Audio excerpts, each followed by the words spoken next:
In this lesson, we're going to learn about the properties of rhombuses, rectangles, and squares. All right, and rhombuses, rectangles, and squares are just some special parallelograms. So they actually do fall under the category of a parallelogram. Hopefully you remember that a parallelogram is just a four-sided shape, a quadrilateral, where the opposite sides are both parallel. That wasn't all we learned about parallelograms. If I scroll down to this little flowchart here, we've learned 5 things about parallelograms. So if we look at these properties that are in red here, we learn not only are the opposite sides parallel, they're also congruent, opposite angles are congruent, consecutive angles are supplementary, and the diagonals bisect each other. Those are all things we know about parallelograms. And since rhombuses, rectangles, and squares are just a special kind of parallelogram, they share those 5 properties. But in addition to those 5 properties, there's some other things that are true. So for a rhombus, one of the additional things is that a rhombus has 4 congruent sides. For a rectangle is not only a parallelogram, but it also has 4 right angles. So that's an additional property that makes it, that turns it from just a generic parallelogram into a rectangle. And then a square would be what would happen if a rhombus and a rectangle had a baby. They would create a parallelogram that has not only 4 congruent sides, but 4 right angles. So again, they're going to share that square sharing the properties of a rhombus and a rectangle. So there's also some properties of the diagonals, and this is usually where it gets tricky. Most students know about rhombuses, rectangles, and squares. Maybe rhombus is new to you, but everybody knows about rectangles having 4 right angles and squares that have 4 congruent sides and 4 right angles. We knew that in junior high, right? The diagonals usually people didn't know about. So for a rhombus, if we put the diagonals in, and remember the diagonals are the blue lines in the picture. The diagonals go from corner to corner, or really vertex to vertex, but I often just say the word corner. All right, so what happens when you draw the diagonals into a rhombus, they will be perpendicular to each other. So if we threw in a little right angle marking in here, that would be what that means, that the diagonals are perpendicular to each other. The diagonals also bisect the opposite angles. So notice the arc marks in the corner. If you look at the arc marks in A, we have single arc marks on both those angles that are happening at corner A. We have the same markings in corner C. So that means that blue line that runs from A to C is actually cutting those angles in half. So let's say angle A was 100 degrees. That means each smaller part would be a 50 and a 50. And the same would be true with D and B. D and B are also being bisected by that other blue line that runs from D to B. So let's say that corner 60 degrees. That would mean that each little individual smaller angle would be 30 and 30. So in a rhombus, the diagonals will be meeting at a right angle, and also those diagonals will be bisecting those opposite angles. For a rectangle, the thing that's special about the diagonals is that they're congruent. So those blue lines, again, are what are our diagonals. If you measured the blue line that goes from A to C, it would measure exactly the same as the blue line that goes from D to B. So remember that I said at the start of these notes that rectangles, rhombuses, and squares are all just parallelograms, but they have like extra features that give them a special name. Notice how they have the tick marks on these diagonals. That's because we knew that a parallelogram, look at property number 5, a parallelogram has diagonals that bisect each other. Well, since a rectangle is a special kind of parallelogram, that means these diagonals are bisected also. We could have put some tick marks if we went back up to the rhombus. We could have also done that same with these diagonals. This picture's getting pretty busy, but from D to the middle and from the middle to B would be the same, and same on the other diagonal. But again, it was getting kind of busy, so there wasn't all those markings on there, but we could put those. So diagonals are bisected in a rhombus and a rectangle, and also in a square, because they're special kinds of parallelograms. But then again, we have these extra properties that are happening. So with a square, the extra properties that are happening with the diagonals is they are congruent, just like the rectangle. The diagonals are perpendicular. Notice all the boxes in the corner. Right here in the middle, we have little right angle markings all throughout the middle there. and the opposite angles are being bisected. And so that makes a rectangle kind of special. If you think about that, if the corners are being bisected, that means we have 45 degrees everywhere, right? Every single corner, if we put the diagonals in, would be broken up into a 45 and another 45. Because we know the corners make 90, right, in a square, and now we know that the diagonals are cutting the corners in half, then we must have 45s everywhere. Okay? Now, that's not true in a rectangle. If you went back up to a rectangle, nobody said that the diagonals are bisecting their opposite angles. That's only true for a square and a rhombus. So if you were given information about the rectangle, maybe they'd tell you this side is 30. Well, remember, the whole corner is 90, right? So this would make this 60. It would not be a 45 and a 45, all right? It could be whatever it wants, actually, but it has to make 90. So that's a lot of information, and you're not going to be expected to memorize that. What I would give you is this flow chart. Eventually, we'll do every shape on this flow chart, but for this lesson, we're just going to focus on the rhombus, rectangle, and square, which again are special parallelograms, so they share all 5 properties of the parallelogram. And so if you look at this flow chart a little closer, everything we're talking about on this flow chart is a quadrilateral. We learned that quadrilaterals in the inside always add to 360. We did our SI formula and we figured that out. We were told that if you had 2 pairs of parallel sides, you have created a parallelogram. We know these 5 properties of the parallelogram, and now we have some extra properties. And so notice how this works. If we're dealing with a rhombus, properties 1 through 5 are true, and properties 6, 7, and 8. For a rectangle, property 1 through 5 is true, and properties 9 and 10. And for a square, all 10 properties are true. So if you have this flow chart, you won't have to memorize the properties. You just have to know how to apply them. So when we look at example 1, there's actually 2 parts to example 1. So let's look at example, let's call this one A. Example 1A, it says identify the special parallelogram and then solve for x and y. So I notice the box is in all the corners, so I know I'm either dealing with a rectangle or a square. I also notice the 4 tick marks though, so now I know I'm dealing with a square.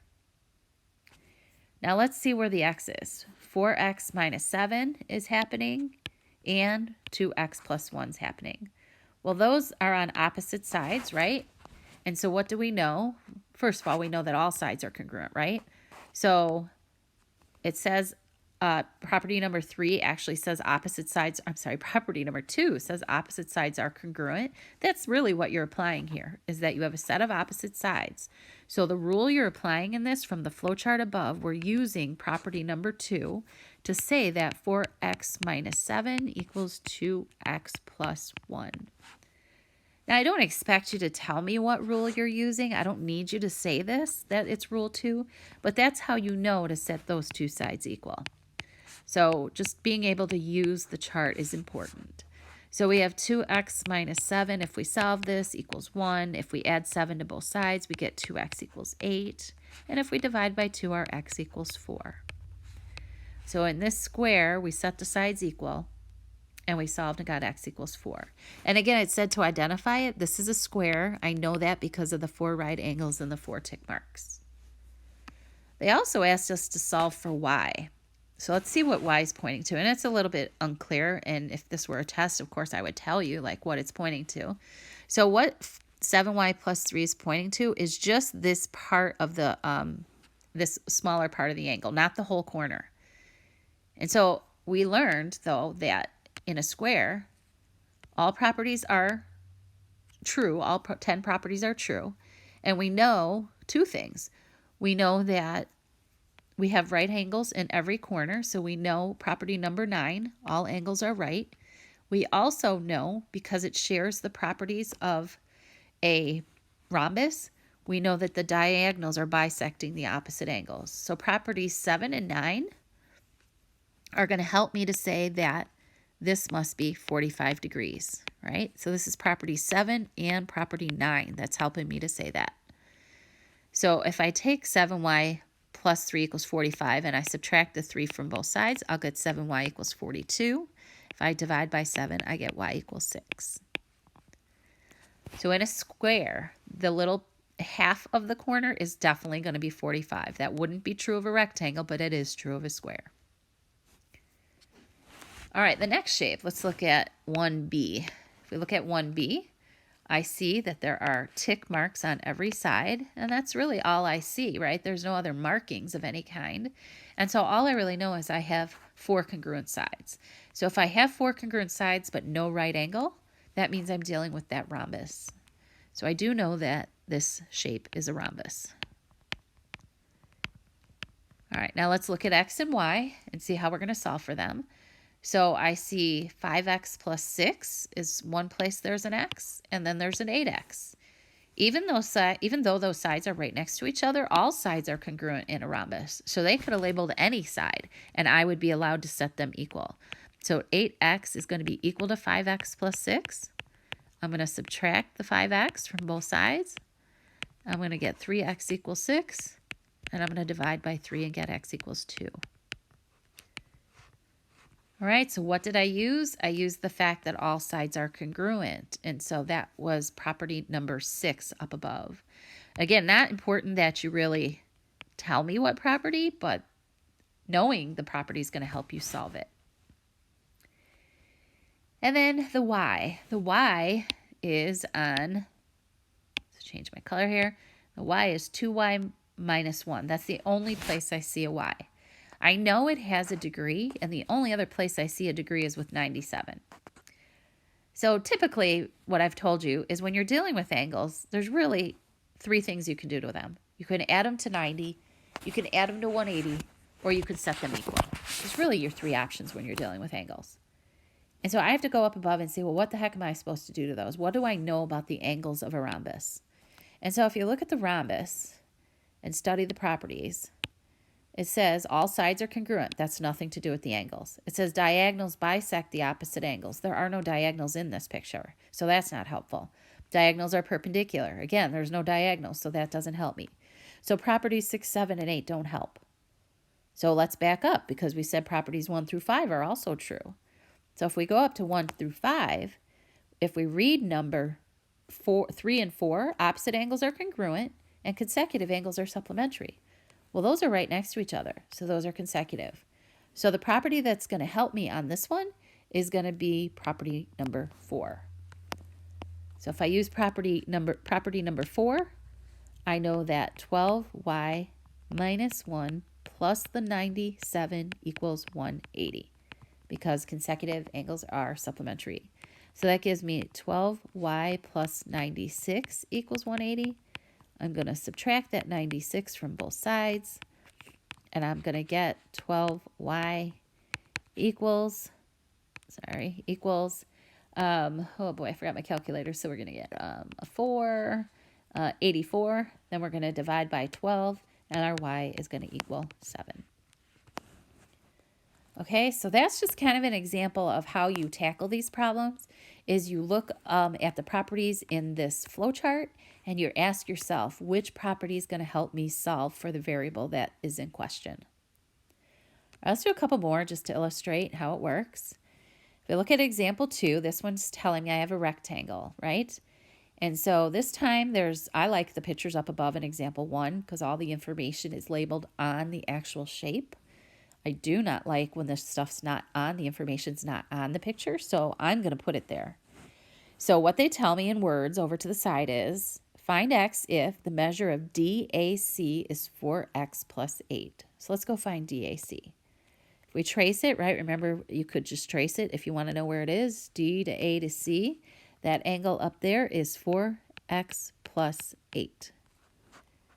They're also telling me CAB. If I trace CAB, let's do a different color. If we go from C to A to B, that angle right there is 5x minus 8. So it's a little squishy, but I just like to see it right on the picture. All right, so what did they do? They gave me both parts of of an angle. I don't know that it's bisected. A bisected would mean cut exactly in half. But I do know they're talking something about the corner of that triangle. that rectangle. So let's go up above to the rectangle and see what's going to help us. So if we look at the properties under the rectangle, we see that all angles are right angles. Well, that might help, right? The corners are right angles. I know that, right? And actually, that really is all I need to know, right? If all the corners are right angles, I know that. So what property was that? That was property number 9. Property number 9 is already enough. It's telling me that that whole corner is going to make 90, and I know that about a rectangle. My goodness, I'm sorry about all this movement on the notes.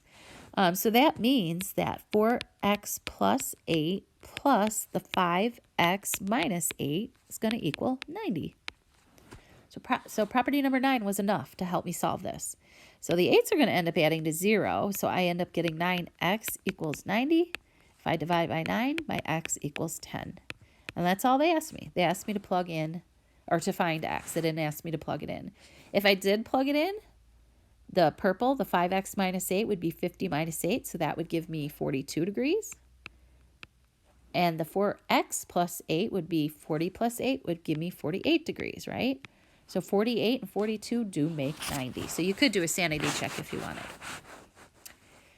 All right, the other thing, and of course it starts getting busy the more labels you put on, so I'm going to erase what I have so far, and let's go to B and label with this information. It's the beauty of having your iPad. You can erase stuff. All right, so it says find x if AC is x plus 7. So AC is this whole distance across. X plus 7 is what AC is. DB is 6x minus 8. So if I go across this way, I'm going to get 6x minus 8. Boy, that's really messy, but that's what's going on. All right, so that's the entire diagonal, right? Both diagonals are labeled with something. So if I go back up to my rectangle and ask, okay, which property has something about diagonals? Look under your rectangle first, and you see, oh, the diagonals are congruent. Property number 10 is enough then. I know that those two diagonals are congruent. So property 10 is going to help me to say that the 6x minus 8 will be equal to the x plus 7. If you subtract x from both sides, you're going to get 5x minus 8 equals 7. If you add the 8 to both sides, you'll get 5x equals 15. And then we'll get a 3 eventually. So again, you're going back up to that flow chart and saying which property is going to help me to figure out what to do. Should I be setting something equal? Should I be adding something to 180 degrees? What should I be doing? In example 2a, you were adding something to 90 degrees. So use your flow chart up above. All right, last example, we have a rhombus. It's telling me I have a rhombus in the example. So PQRS is a rhombus with diagonals intersecting at T. They're saying that SRQ is 74, so I want to get that in there. SRQ is the entire corner, right? If you trace SR to Q, that whole corner is going to be 74. And then they're also telling me SR is 12. Remember to label angles on the inside and sides on the outside. All right, what do they want? So let's see what they want. We know we're dealing with a rhombus, so I always like to put my tick marks on the side. It just helps me, so I'm just going to tick mark those. So I know, because I know rhombuses have 4 congruent sides. All right, one of the questions was, what is RQ? RQ is a side, and since SR is 12, then RQ must be 12, right? All sides are congruent. So the property that would help me with that, I kind of just did it because I haven't memorized, but the property that helps me with that is property number 6. So property number 6 helped me figure out that all sides are congruent, so RQ must also be 12. Also asking you to find out what's the measure of SRT. So SRT would be right here. That would just be that piece right there. Not the full 74, but that portion. Let's trace it in red just so we can see it. Portion that goes from S to R to T would be right there. So this portion is what they want. That's SRT. And so if I go back up again and say, what do I know about rhombuses? It says the diagonals bisect opposite angles. So if I look at that picture, I know that that angle is being bisected. I forgot what property that was. What property was that? That was property number 7. So property number 7 is going to help me to say that SRT is going to equal 74 divided by 2. It's being bisected in that corner. So that is going to give me 37 degrees. And then finally, again, we got a lot going on in here, so let me get rid of some of these lines. Finally, they want STR. So if we trace from S to T to R, they want this angle that's right where the T is. So if we go back up above to our rhombus and read our properties of our rhombus, I see that the diagonals are perpendicular, right? So that's where they're meeting in the middle. So I know that this, even though it kind of doesn't look like, it's not really drawn to scale, it doesn't look like, I know that's a right angle. So STR is 90 degrees. And again, I forgot my property number. That would be property number 8, is telling me that they're perpendicular. So again, I don't need you to tell me what property you're looking at, but that's how you're going to figure out how to answer all the questions. So make sure as you do tonight's homework, you look at this flow chart and you figure out what property is going to help you solve for the information.